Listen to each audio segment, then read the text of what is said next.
Hi friends, स्वागत आहे Vaishali kitchen मराठीमध्ये। आजच्या व्हिडिओमध्ये आज आपण पोटॅटो सँडविच कसे बनवायचे ते बघून घेऊया।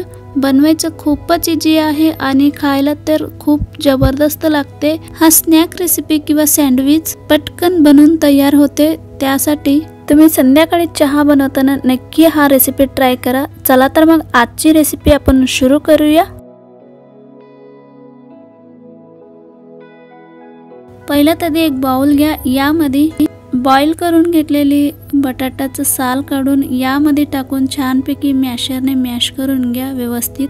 बटाटा छानपैकी मॅश करून घेतले आहे। तिथे मी यामध्ये आता आपण बारीक चिरून घेतलेली थोडीशी गाजर, टमाटा, कांदा यामध्ये टाकून घेऊया।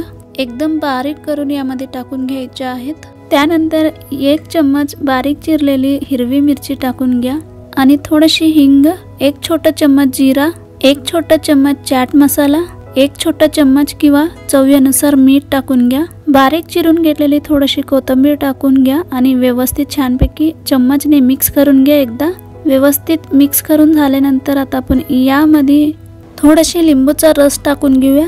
लिंबूचा रस टाकल्यानंतर व्यवस्थित परत एकदा छानपैकी चम्मचने मिक्स करून घेऊया। छानपैकी मिक्स करून घेतले आहेत। आता आपण नेक्स्ट प्रोसेस मध्ये जाऊया। इथे मी पोटॅटो सँडविच बनवायसाठी 4 व्हाईट ब्रेड घेतले आहेत। तुम्ही पाहिजे तर ब्राउन ब्रेड पण घेऊ शकता। पहिला तरी 2 ब्रेड घेऊया। दोन्ही ब्रेडला छानपैकी बटर लावून घ्या। व्यवस्थित छानपैकी ब्रेडला बटर स्प्रेड करून घ्या। दोन्ही ब्रेडला इथे मी छानपैकी बटर लावून घेतले आहेत। अजून 2 व्हाईट ब्रेडला पण छानपैकी बटर लावून घ्यायचे आहेत। व्हिडिओ दाखवल्याप्रमाणे छानपैकी 4ही ब्रेडला छानपैकी इथे मी बटर स्प्रेड करून घेतले आहेत ब्रेडवर।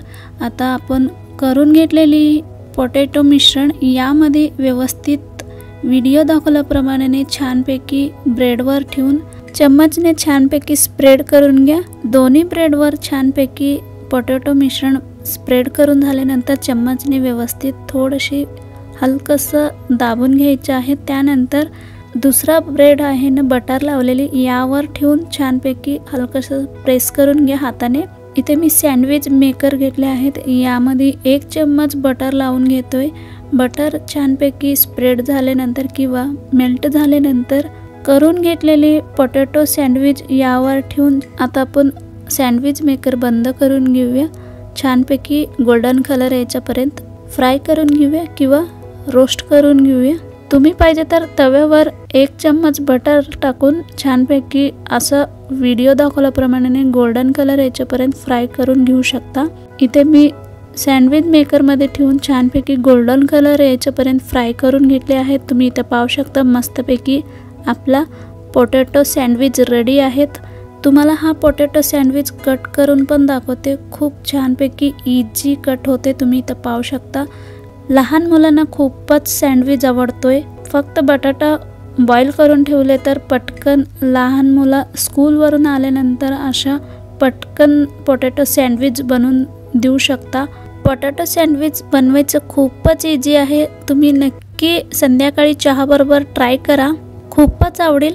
आणि तुम्हाला आजची हा स्नॅक रेसिपी कसे वाटले होते म्हणून मला नक्की कमेंट्समध्ये सांगायला विसरू नका। रेसिपी आवडली असली तर प्लीज मित्रांनो लाईक, शेअर आणि सबस्क्राईब करायला पण विसरू नका। परत भेटूया एक असंच छान छान रेसिपी बरोबर। तोपर्यंत मस्त खा आणि मस्त रहा।